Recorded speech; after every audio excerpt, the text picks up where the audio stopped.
Hello, fiber people, and welcome to another episode of Talbott Fiber Podcast. This is episode number 3, and I am Ava Peterson, your host. And today I have a lot of things to share with you, and I'm pretty excited. So we're going to jump right in and get started. So I'm going to, first of all, I'm going to show you what I have on the needles, and I'm going to read through my notes so I know where I'm at. Sorry about that. So I'm going to show you the things that I have on the needles. I want to show you a project that I'm working on my drop spindle. And I also am going to show you my spinning wheel and tell you a little bit about Cassandra. And that is the name of my spinning wheel that was actually given by the man who built her. So let's get started. First of all, if you're a returning viewer, thanks for coming back. I really appreciate it. If you're a new viewer, thank you for stopping in and giving us a try. I hope that you enjoy what you see. And for all of you, thank you so much for giving me some of your time. And I hope that you'll all come back. Sorry about that. Jiggled the camera a little bit. I needed to move it back so I can get some things in front of me. So first of all, I have one project that's almost finished. The first piece of it's finished, and this is a new pattern design that I'm working on. And the first part of it is the poncho, which you can see here. I'm pretty excited about it. I used a gradient cotton yarn that was a lot of fun to knit with. It's a little bit different, a little bit hard to get used to at first. And this is the beginnings of the summer shirt that will go underneath the poncho. But as you can see, this yarn is split. So there are 4, I don't know if I can get it open so you can see it or not. Let's find the tail, maybe that'll help. So there's 4 threads. And they're not spun together. They kind of do spin together a little bit as you're working them, but they're not spun together. And so you kind of have to be careful not to split the threads. But once you get past that, it's pretty easy to work with. And I really enjoyed working with it. It's soft. I love the feel of the fabric that you get. And it'll be nice and airy for the summertime when it gets nice and warm. Because I don't know about you, but I really love my hand knits. And I like to be able to wear them. So I thought maybe a couple summer projects would be fun, and then I'd have things that I can wear in the summer as well. And then I wanted to show you my sweater that I've been working on. And you've seen this. If you follow me on Instagram, you've seen it a few times, and I believe I showed it on the podcast last time. So here's my stitch marker. So I've gone from there to there, which is almost a whole set of the pattern repeat. So I got a little bit done on it, but I kind of started that poncho, and that kind of got all my attention for a while. So I was pretty monogamous with it for a little bit. So I spent a week at my son's house and babysat my grandkids while my daughter-in-law was gone on vacation, sort of. She went to Texas, I believe, so that she could see her sister graduate from the Navy nursing program. So that's pretty exciting. And she went to her new base. And so they got to have kind of a sister road trip from Texas to California. And so while I was there, Talbott Fiber, most of it is going to be hosted at my son's home. We are in the process of constructing a dye studio and that sort of thing. And so later on in the podcast, when we get to the business section, if you're interested, I will show you clips of the very messy beginnings of our dye studio, and also the shop that my son is going to set up, because my son is going to help with creating some of the woodworked tools that we build for knitting and spinning. Anyway, so the other thing that I started is a pair of socks. Excuse me while I grab them. So I got the cuff on both of the socks. Oh, that's handy. So here's the cuff. I'm pretty excited about it. The yarn that I used is Online, it's called. There's the ball band and the rest of the ball band. So this is, I believe, an Italian yarn. Yes, it is. It's made in Italy. And it is a self-striping yarn. And this is 100 grams. It's a 75% superwash wool and 25% polyamide, which is just nylon. So I got the cuff completed on one sock, and I'm about halfway with the cuff on the second sock. As I've talked about before, I do all of my socks in tandem because I don't like having second sock syndrome. So yeah, I do them both at the same time, and then they're finished relatively at the same time. And I only have a little bit left, and so then I know when I get done with the one sock, I'm not very far from having the second one completed as well. And these are being housed in our new needle cozies. I guess is what you call them. Needle keepers, needle protectors, whatever you want to call them. I use them on pretty much all of my projects. So they work with circular needles as well as with with double points. So you just got to make sure that you get the loop inside there and snap them closed, and then they can't come out and your project doesn't fall off your needles while it's in transit. So there you go. And when we get to the business section, I'll show you a few more of the needle cozies that I have that are going to be going up in the shop. So that's pretty much all I've been working on as far as knitting goes. As far as projects go, I am in the process of learning brioche knitting, which I really like. I've tried it in the past, and I just basically did the same thing. I learned how to do the stitch, but then I didn't actually do anything with it. And so I am working on a project now, and when I get that a little bit further, I'll show you maybe on the next podcast what my progress is. I'm pretty excited about it. I had no idea that there was that much to brioche knitting, so it'll be fun to learn and to be able to share with you as I go along as well. So the next thing that I've been working on, that I worked on while I was at my son's house, is a drop spindle project. And so I didn't get very far, but there are 3 different colors in here.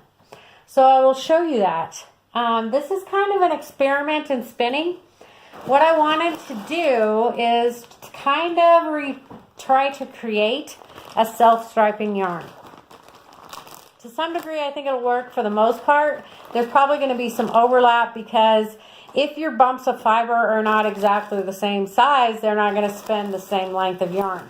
So what I did is I took 3 different colors of fiber, and they were all 4 ounce, which, I don't know, I've seen different things.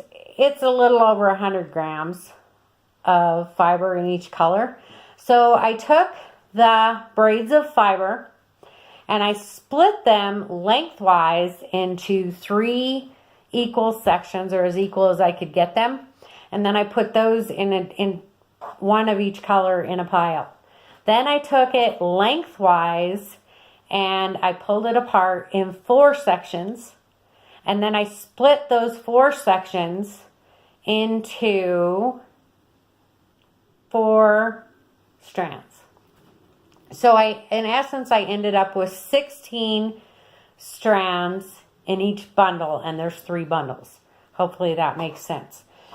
And so then I started spinning it on my spinning wheel, or on my spindle. And what I'm hoping to get, it's pretty fine, as you can see. My single's pretty fine. And what I'm hoping to get is a fingering weight yarn that I can then use for a shawl. So these things of fiber are pretty long, as you can see. I would say they're probably, let's stretch out one of the other ones. My grandma always told me from the tip of your nose to the end of your finger is a yard. So I've got about 1.5 yards. So each strand is about 1.5 yards. So I'm not really sure yet how many yards of yarn I'm going to end up with how many yards of single I'm going to end up with when I get it finished, but I'll be able to show you a little bit more and tell you a little bit more about that as the project goes on. Once this spindle is full, then I will wind it off so that I can then take the next one and the next bump and do it. I actually think I'm going to split it into, I had 3 bundles, and I'm going to split one bundle in half and put it with one side and put the other one with the other side. Then what I'm going to do is take the 2, when I'm finished spinning all of the fiber, I'll take the 2 and I'll do I'll take the 2 and ply them together so I have a 2-ply.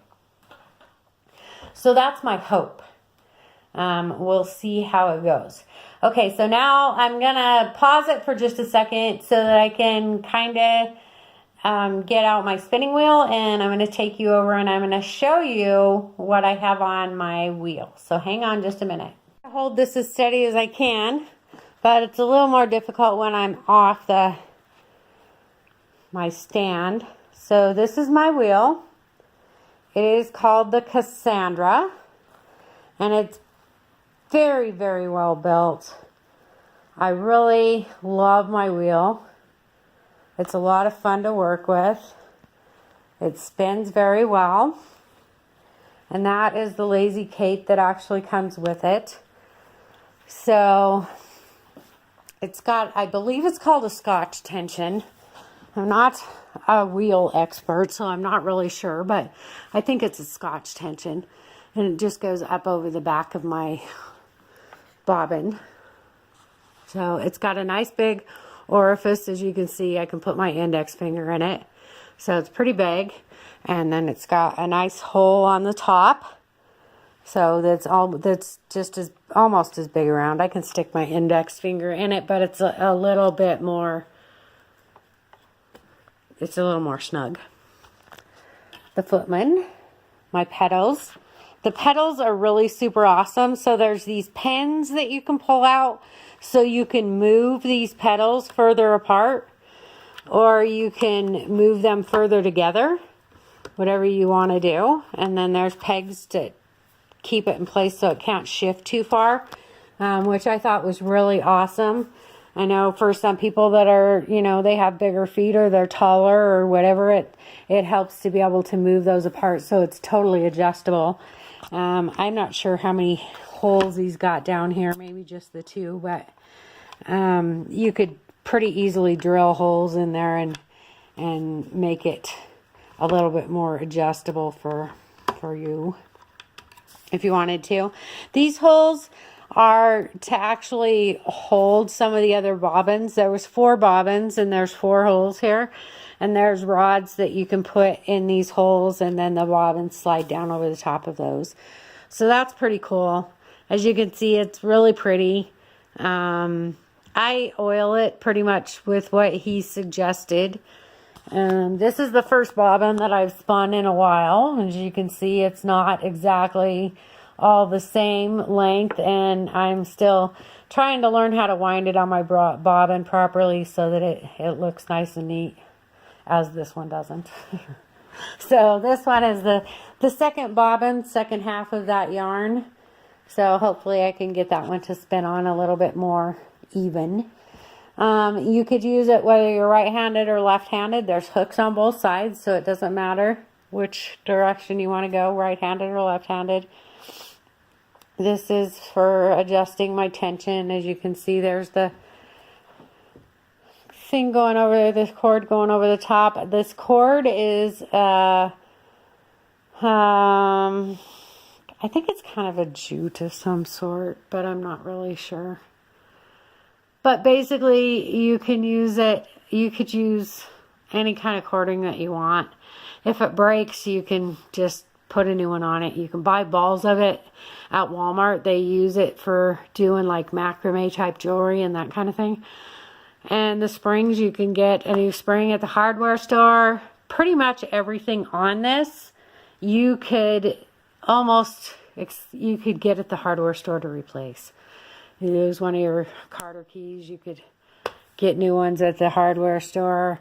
The wing nuts down here. That's the major reason that I like this so much. He tries to use things that you can get at your local hardware store so that if something does go wrong, you can get it fixed. So yeah, that's my wheel, and I love it.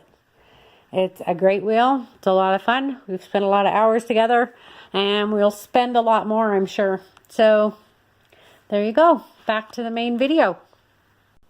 Okay, so we're back. So you should have just seen a clip of me introducing you to my wheel. And I want to give you a little bit more information on my wheel. My wheel I bought from Etsy. When I started looking for spinning wheels, they are pretty expensive. And I wanted to be sure of a few things. One, I don't want to buy it from some company that is overseas or clear across the United States to a place where I can't get help if I need it, or that I can't get parts for it to fix it. And so I found an Etsy store, and it is JMS Wheels, Wheels. And the guy's name is John. And from what I can see on his Etsy store, he now has a couple other people that help him build wheels. This man started building wheels because his daughter wanted to learn how to spin, and they couldn't afford a spinning wheel or didn't want to buy one. I'm not really sure which, but in any case, he decided he was going to build a wheel for her. And in so doing, it kind of exploded, and he ended up with a home-based business. And now he's got them all over the place. He also, JMS Wheels also has a group on Ravelry that you can join, and you can get help if you have questions or you can't quite get things set right or whatever it might be. You just want to talk to other people that have his wheels. You can go on that group and you can get all kinds of information and all kinds of help. What I will tell you is John's customer service is outstanding. There was a lady that I read her comments on the Ravelry group, and she purchased a secondhand wheel from somebody else and had something missing for it, and she contacted John, and he sent her the parts and didn't charge her for them. So I just thought that was super sweet. He's a really neat guy, and I absolutely love my wheel. And as you could see from the video, it is top notch. I mean, the construction of it is beautiful, and I really love my wheel. So, yeah. So I'm just in the process. I haven't really spun anything on that wheel in quite some time, and so the fiber that you saw on the wheel is one of my hand-dyed fibers, and I'm just trying to get my gauge back down and get my fiber fairly even, or get my singles fairly even again so that I can make more yarn, because my goal is I want to learn how to spin lace weight so that I have lace weight, and also so that I can make sock yarn, just a 2-ply sock yarn for my lace weight. So that's kind of my goal for right now. I'm sure that it will change, but there you go. Anyway, to get back to that, purchasing my wheel was really awesome because I came with everything that I needed. I got 8 bobbins, the Lazy Kate, and my wheel. And right now the price on it is $300. And I know the shipping is kind of expensive, but he packs it really well. And I didn't have any problems with it. My wheel came out of the box. I couldn't have got it back in that box. But when it came out of the box, it was in great shape. I didn't have very much to do to put it together. You have to put parts of it together, but it's not difficult to figure out. He sends instructions on how to do it. He has a YouTube channel that has videos to show you how to take it apart and put it back together. And if you have any questions, they're great about getting back to you. Most of the time when I asked questions, his daughter answered. which was really awesome. So it's definitely a family affair, and I love to support family businesses. So if you're in hunt of a wheel, I would highly suggest that wheel. You can do anything from lace weight to art yarn. It's got a nice orifice, so you can do pretty chunky yarns through it without needing any different sized whirls or any of that. So that was kind of the other draw to it. I could do pretty much anything I wanted to do, from big stuff down to cobweb weight, if that's what you want to do. So there you go. I also, for my tips and tricks, I actually did a separate video that will be up by the time this airs. So you can go check that out. It's a long tail cast on without a slip knot. I learned that from my grandmother. Most of the other videos that I've seen out there, they all start with a slip knot. And every time I've tried to use a slip knot, I don't like it. The stitch is really tight when I get back to it, and it kind of distorts that bottom row, and I don't like it. Maybe it's me, maybe it's something I'm doing, I'm not really sure, but I learned a little bit different. So if you want to learn how to cast on without a slip knot, a long tail cast on, then go check out that other video and see what you think. So I have what's up and coming. Right now I have 2 new shawls in the making. Right now I have decided the shapes of the shawls. One of them is going to be an asymmetrical shawl, and the other one, I've seen it called a heart-shaped shawl. It's basically a distorted triangular shawl from the top down. So I'm kind of excited about that. I like it. To me, it looks more like angel wings than a heart shape. And I like it because the way that you form it, the top kind of curves around.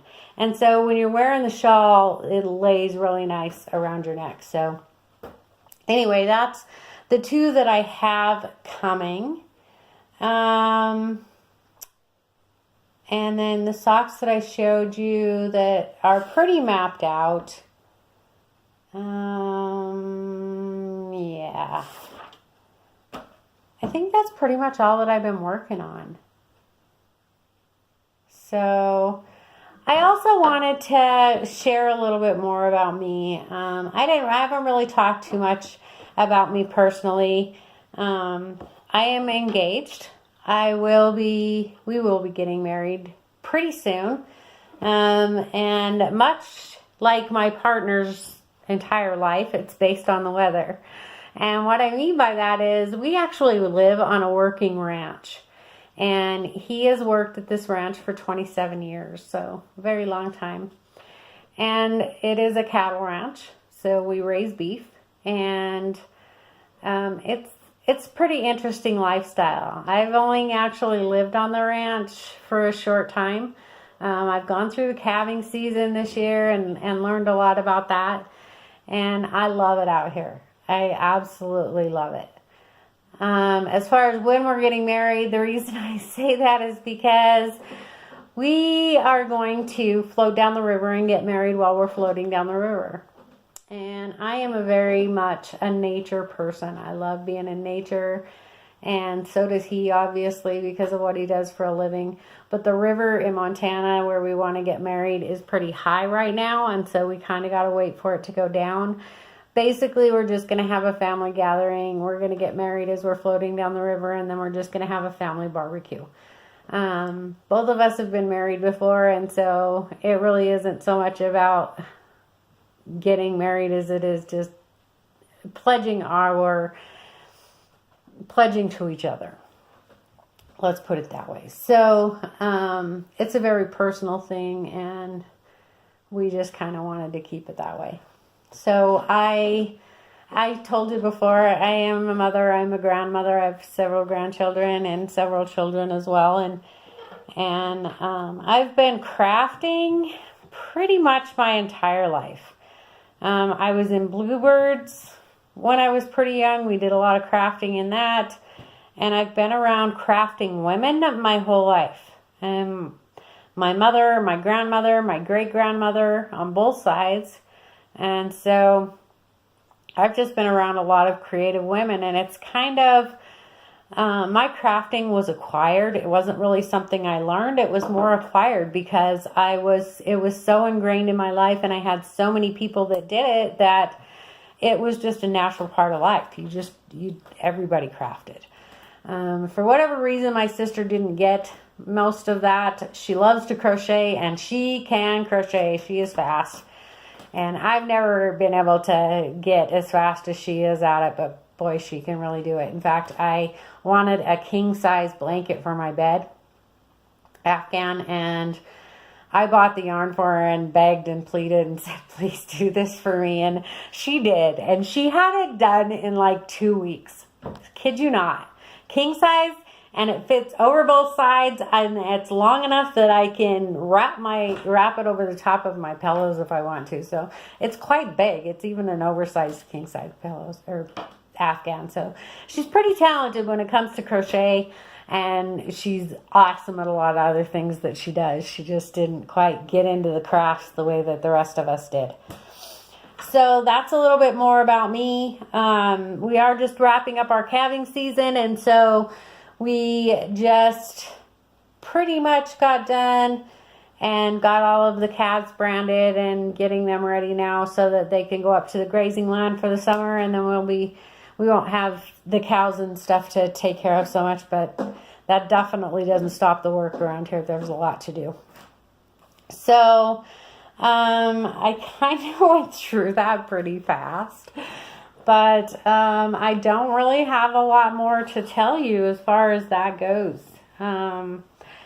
I have been kind of doing a lot, trying to get my business up and going and all of those things. And as I told you, I wanted to do a dye studio and stuff. So I guess if you stop by for the knitting, that's pretty much all I have for you today. And if you really are interested and you'd like to see what I'm doing, then you can continue watching, and we'll kind of go into the business end of things and what I've been working on there, because that's pretty much where I've spent the majority of my time the last week or so.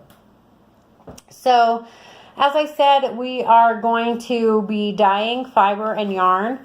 I'm going to pretty much start out with sock weight yarns because that's what I use. And so that's kind of where I want to begin. Because I want to be able to use my yarns and actually, for two things. I want to be able to use my yarns in my own patterns, because I do also make pattern or design knitwear and write patterns for my knitwear. And that's where my love is. I love sock yarn. So that's where we're going first. And then the fiber, because I am not... I haven't been spinning for very long, but I love spinning fiber. It's phenomenal. It's so much fun, and just to feel the fiber and going through my fingers as it's spinning into yarn is just fascinating, and I really enjoy it. And I enjoy watching what the colors do and what the fiber does and how different fibers react and that kind of thing. So it'll be a lot of fun, I think.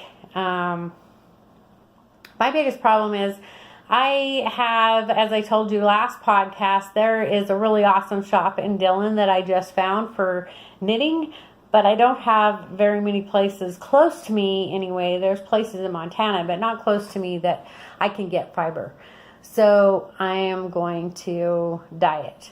And so I have a couple of short video clips of the dye studio and the woodworking shops where the drop spindles and spinning tools and things like that will be built.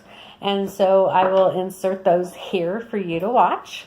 Okay, so you can't see my face. Sorry about that. But we're going into what is soon to be our new dye studio once we get it cleaned up. So I just thought I'd give you a little tour. So that corner right there is going to be the new dye studio for Talbott Fiber. So yeah, we're pretty excited. We're going on a tour of what's going to be Talbott Fiber's woodworking shop, because obviously we can't do them both in the same spot. So here we go. Don't mind the mess. But we have windows. We have places to hang up things. A nice workbench. Sorry, a little shaky. Double doors at the end, so we'll be able to get all of our wood in and out. So yeah, we got lots of work to do. Oh, and look at that, we have a bird nest. Unfortunately, it's an empty nest. Okay, so there you go. That'll be where all of the tools are made. This is going to be where my son works. Okay, so back to the show. So welcome back. If all went well, you actually got to see the Dye Studio space and you got to see the woodworking space. We're pretty excited about both of those things. I've been building the woodworking tools for a while, and my son, he's gone through wood shop and stuff in school, but he's played a little bit here and there, but he has not really done a lot. So he is pretty excited to get started and learn how to do things. Mostly he wants to make things for his kids and things, but kind of the deal with the mom was, if you're going to use my tools, you have to help me. So I'm going to teach him how to make some of the woodworking tools so that I can free up time to be able to work on some other things. So I'm pretty excited about this space. It's kind of messy. What you saw is kind of messy, but I kind of wanted to be able to do a progression, and we got to start where we're at. So you got to see where it's at. So yeah, I'm pretty excited about that. And the other thing that I have to show you is some of the needle cozies that we will have on the website. And I have quite a few different ones, so I'm just sorry. I should have done this before I started. I'm just kind of separating them out here a little bit so you can see a few of them. So we have Harry Potter, and it's just got kind of just a plain blue interior. Red snaps. There's 2 on each side, and I've left enough space so that you can use them for socks if you want to, but I use them for everything, as you can see. So here's my sweater that I just showed you. My needles are trapped inside there so that none of my stitches can fall off. So I pretty much use them for everything, and I almost exclusively work on circular needles. So yeah, the creativity one, okay, with a nice fun pink, bright pink interior, and another Harry Potter. This also has the blue interior, and our illustrious little teacups. You can't see them very well because they're kind of big, and just a nice flannel interior. This is a really pretty fabric that I really love. And again, just the flannel interior. And I have a pink one that actually has that last one. The fabric I showed you is the interior for that one. Whoops. It's a batik, and it has some wax works. They use wax on it to create designs, and then they dye the fabric, and then they take the wax off. And that kind of, it's a resist so that you can't, so it doesn't dye the fiber behind it. Pretty fun technique that I'd like to learn. And the sugar skulls with that pink butterfly interior. And then the police box from the Who. Again with the batik interior. So there you go. Those hopefully will be up in the shop by the time this video airs. I think, I don't know, there's over 20 of them, I think. So those will be up. Also, I didn't bring them to show you, but I finished the rest of the bags that I had cut out and partially sewn last week have been finished, and those as well will be listed in the shop update, which will go live probably before this video does.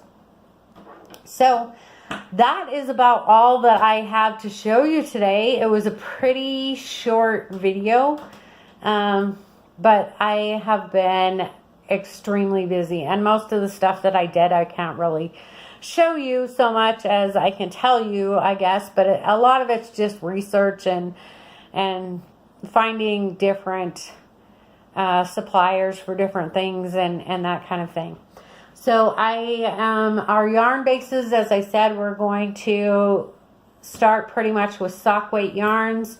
I have, I believe, three different bases that I'm going to start with, but that still is kind of up in the air because I have a couple of them that I'm kind of debating. I'm not really sure which way that I want to go, but most of them are going to be wool or wool blends. Some will have the nylon in them for actual socks and some will not.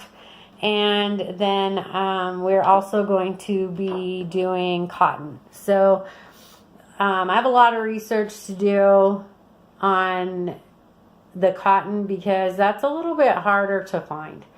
And so I've been looking for that and trying to get samples so I can find the bases that I like the best. And yeah, so in that, that also means that we're going to have to be doing, there's two different dye processes because you use one for plant-based, which is a fiber reactive dye, and then the other is acid dyes, which you use for protein-based fibers. So I most likely will have a wool silk blend, as I said, a wool nylon blend, and the other one is the one I'm really debating on. The last one will be a luxury yarn of some kind. So that being said, I think that's pretty much all I have for you today. I really would love to get to know you and love to talk to you. So please come and find us. We are on Instagram, Ravelry, Snapchat, Facebook as Talbott Fiber, TalbottFiber, no spaces. And also you can find us on our website at talbottfiber.com. If you enjoyed the video, please give us a thumbs up and subscribe.